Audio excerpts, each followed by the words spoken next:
We left off our last video with the below deck rigging and DC wiring complete on the Barretto Cove 26.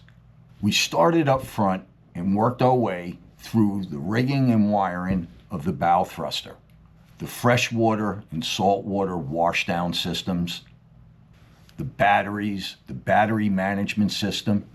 Working our way towards the back, we wired and rigged this 440 horsepower monster.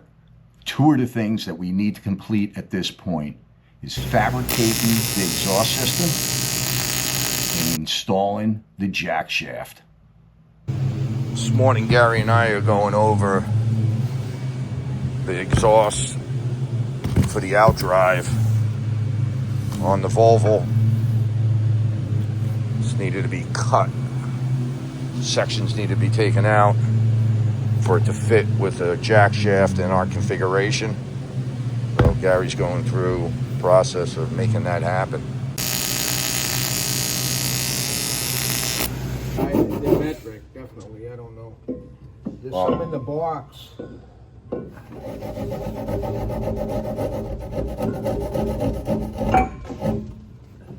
Gary completed the fabrication to the exhaust bellows. Did a beautiful job.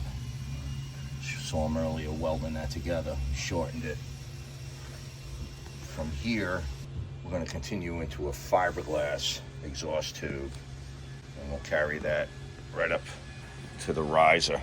We're waiting for a new riser from Volvo. That this motor was equipped with the wrong one for this application. Well, Stanley and Gary got the exhaust fabricated. Stanley is glassing seams together. Get this thing knocked down, get it into some bilge coat, installed. We've been waiting for the riser for a few weeks. Finally got the right riser. One of the last piece of equation. Moving on to the jack shaft. What Gary is doing here is making a couple of custom hangers for the exhaust pipe.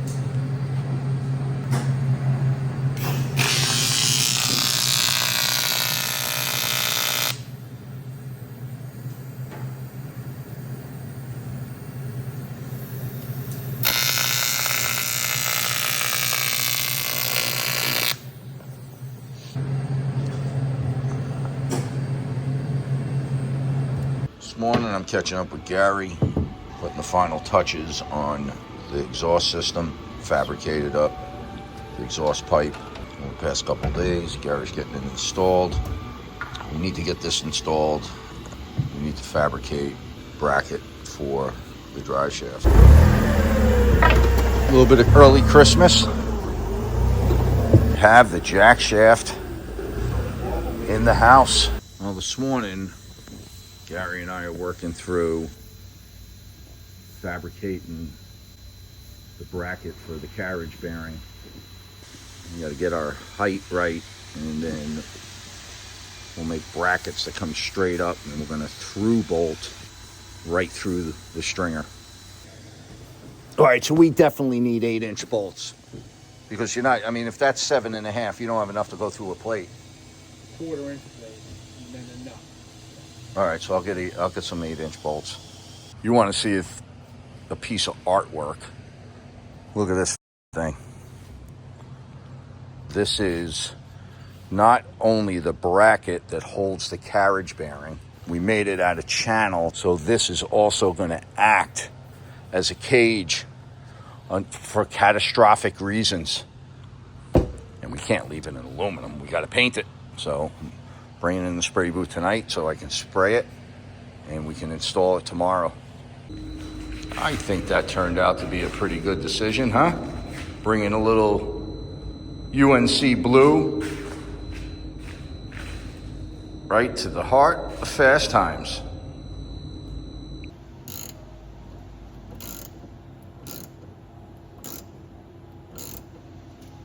Not unfortunate, you know, to say unfortunate. It's just fact.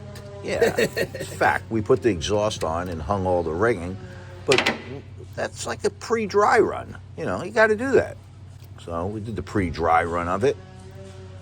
We pulled the exhaust back and pulled the rigging back so we can get in there and Gary can install this very cool bracket. Doing the final few last pieces of the equation.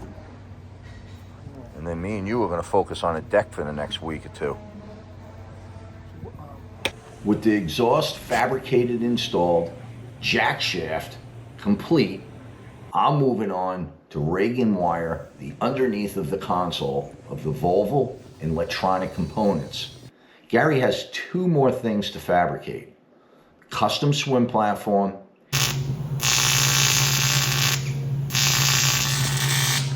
and these big beefy support brackets that are integrated into the structure of the stringer system.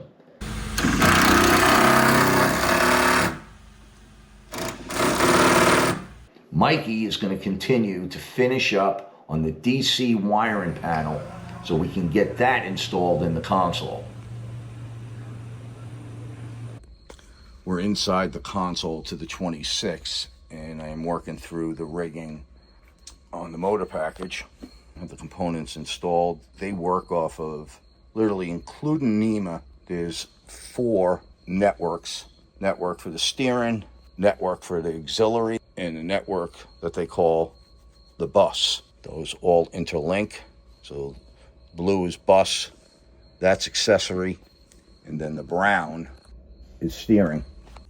What we have here is the completion under console wiring of the motor rigging. To say this was elaborate is an understatement. This has 4 different networks communicating, including NEMA, and they're all integrated through those Garmins and Garmin Autopilot Reactor 40. I finished up the wiring and rigging in the console and got together with Gary to discuss the design of the swim platform and get into his head to see what he's thinking. Go every other one, 1 7/8, 3 inch. That looks pissa. Yeah.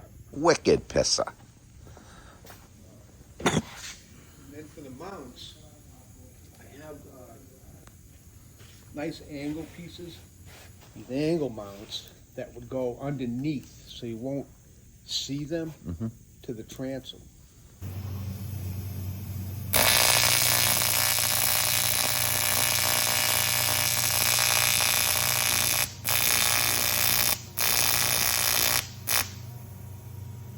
Just keep watching it and make sure it doesn't start the banana on. What Gary's talking about is he can't continue to weld in one spot.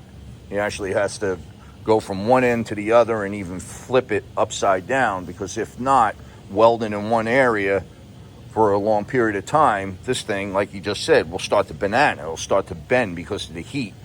So he'll be welding here, then he'll be welding there, welding it. He'll be jumping around and, like I said, even flipping the thing over.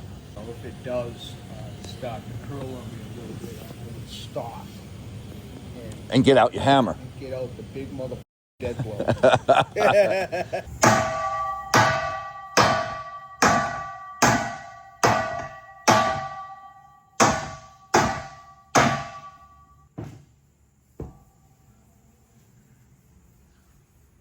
It's pretty straight.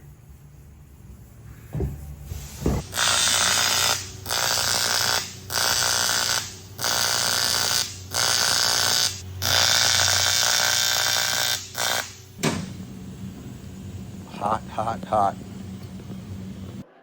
After Gary got the slats welded, being sure that platform was straight as straight can be, and only the way he can do it, he moved it over to the boat and lined it up with the transom. Next 2 things he needed to fabricate and weld to the swim platform would be those angle brackets and the main support legs, both of which have to be at the same angle as the transom. So the swim platform sits level with waterline.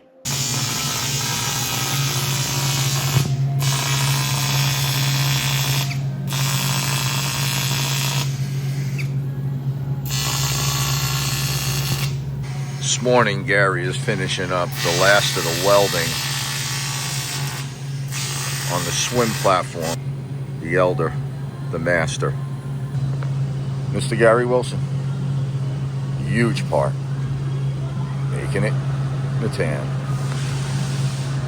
With the swim platform fabrication complete, we dragged it into the spray booth, and Scotty applied 3 coats of LZ blue and 3 coats of clear coat. What Scotty just completed here is final coat of clear coat to the swim platform, as well as the hull vents.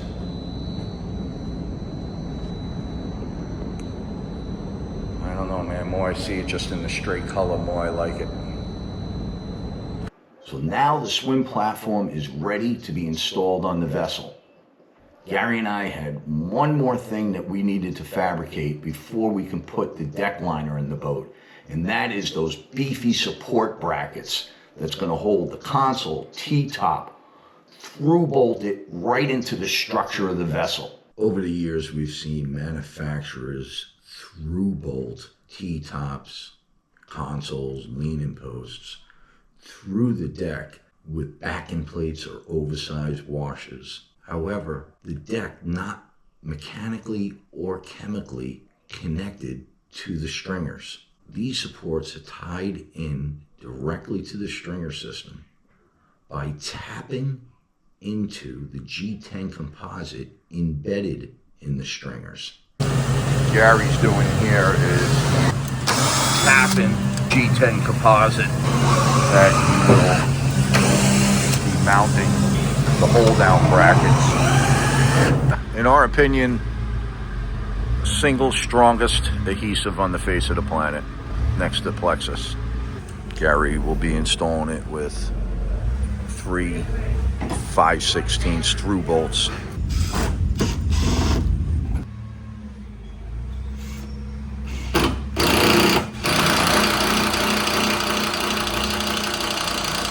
With the supports complete, it's now time to get the deck liner in the boat, which we'll do on the next part of how to build a boat the right way, or should we say the Metan way. I'm Mike Borelli. Thank you for joining us, and don't forget to hit that subscribe button.